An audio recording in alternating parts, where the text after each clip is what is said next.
What do tech giants Amazon, Apple, and Netflix all have in common? They are considered disruptors of their industries.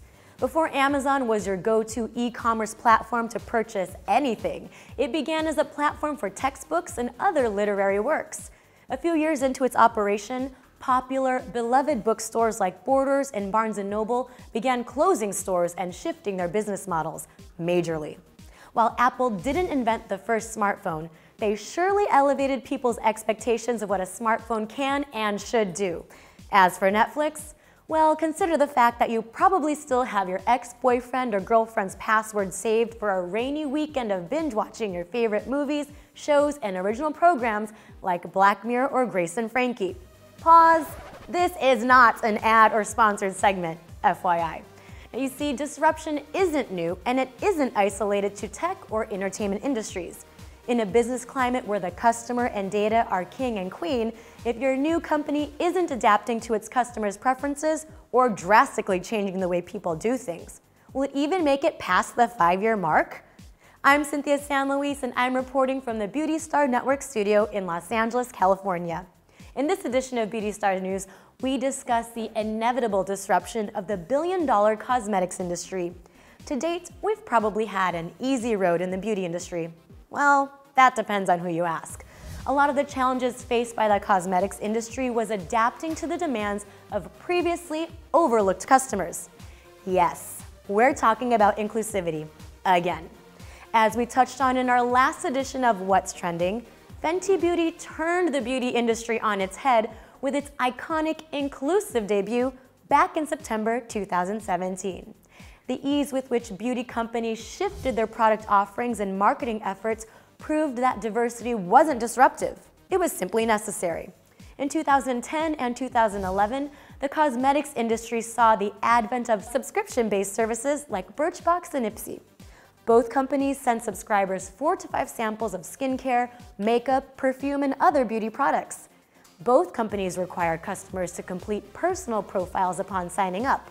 The information provided determines what kind of samples will be included in each customer's monthly box.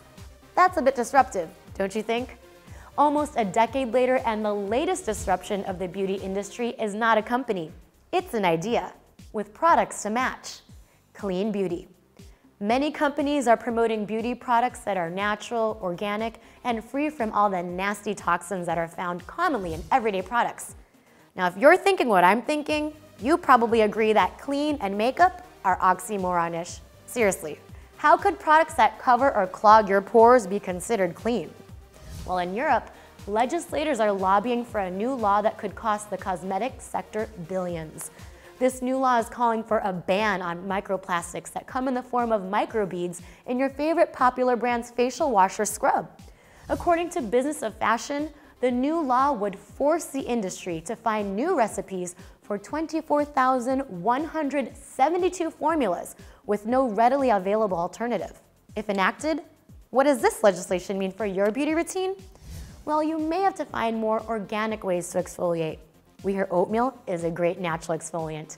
Speaking of natural and organic, products boasting organic ingredients are not new to the beauty industry, but they're certainly disrupting it now more than ever.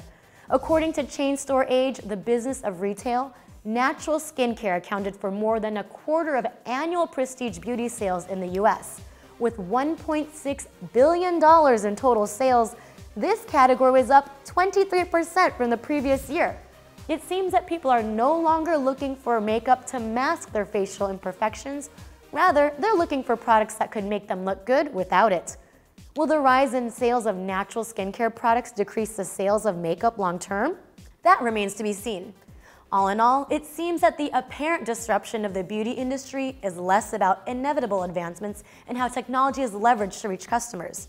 It's more about offering products that show a greater concern for the customer's overall health, as well as the health of the environment they live in.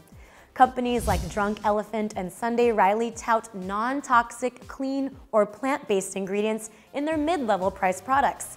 It seems that they realize people want what is best for their skin and would be willing to invest in products that guarantee fast, safe results. Thank you. Now, if you're anything like our producers, you know that skin is in and would not spare any expenses in ensuring yours is intact.